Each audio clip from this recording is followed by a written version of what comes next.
Слушай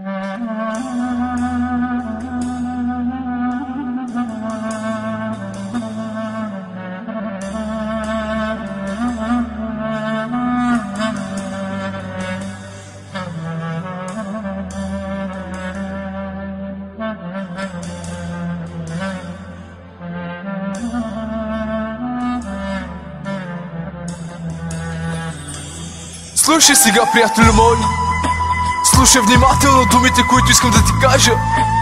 Знаеш ли, че един ден твоят живот ще свърши на тази земя? Знаеш ли, че един ден ти си задължен да напуснеш този свят?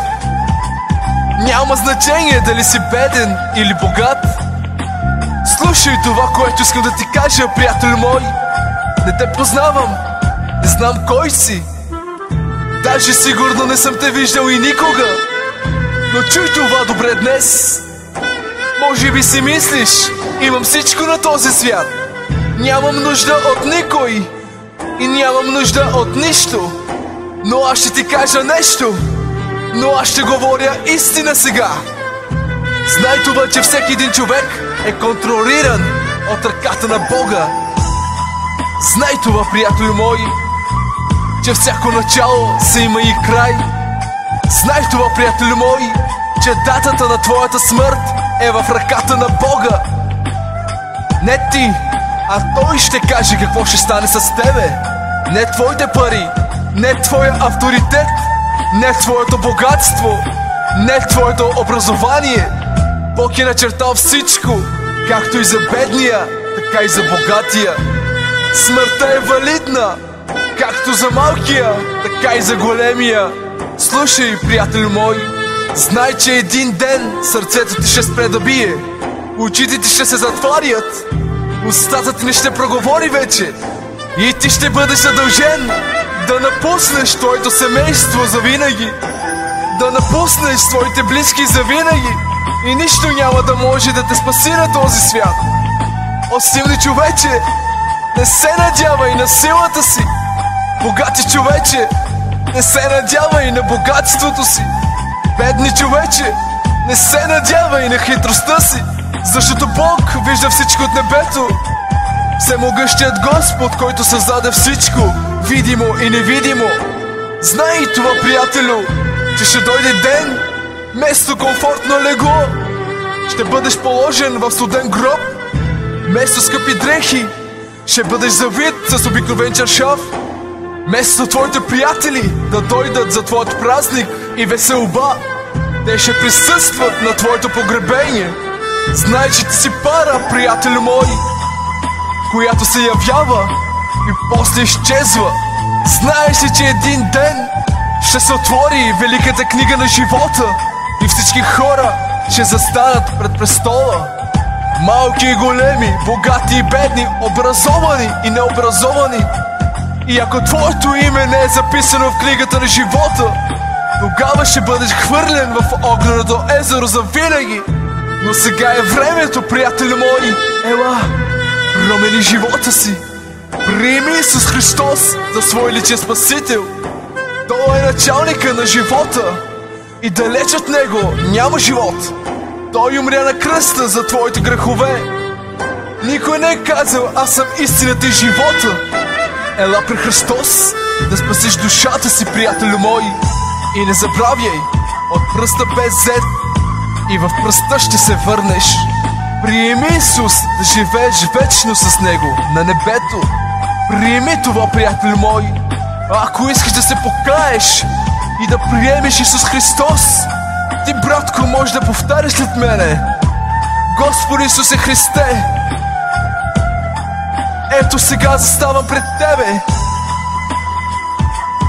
и Те моля, Господарю на Вселената, да ми простиш греховете,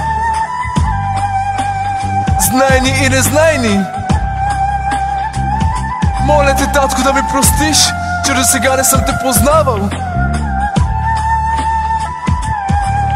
Моля Те, Татко, дай ми живот, Господи. Живот заедно с Тебе. Живот на небето. Господи Исусе Христе, аз се покайвам, Господи. Разкайвам се пред Тебе, Господи. Изливам душата си, Господи, пред Тебе. И Те моля, Татко, Господарю на Вселената, моля Те, Господи, запиши името ми в книгата на живота, за да мога, Господи, един ден да Те видя, Господи, по голямата Ти слава, Господи.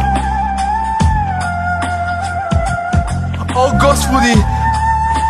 Да, Господи! Съгласен съм с Тебе, Господи! Че далеч от Тебе няма живот за мене! Няма живот, Господи! Само при Тебе, Господи, намирам думи на живот!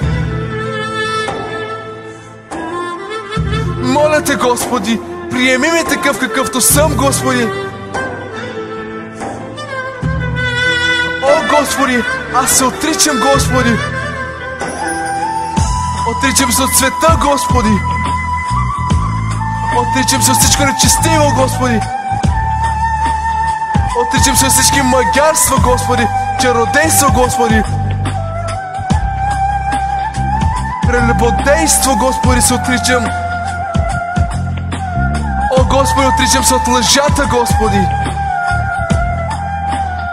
От високомерността, Господи! Отричам се, Господи, от парите, Господи! От златото, Господи! О, Господарю на Вселената! Отричам се, Господи, до поклонството, Господи! Аз се отричам, Господи, от традициите, Господи!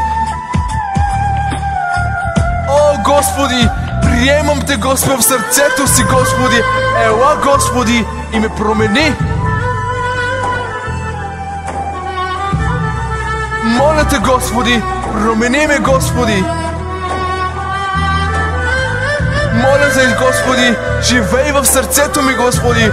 Говори ми, Господи, за да може да следвам пътите, Господи!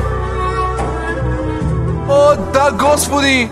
Ти си казал, Господи, че Твоят път е трънлив, Господи! И не само пътят е трънлив, но и портата е трънлива, Господи!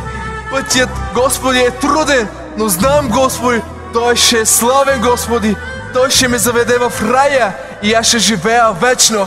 О, Господи! Покайвам се и Те приемам! Ела, Господи, и ме промени! Амин, Господи! Амин!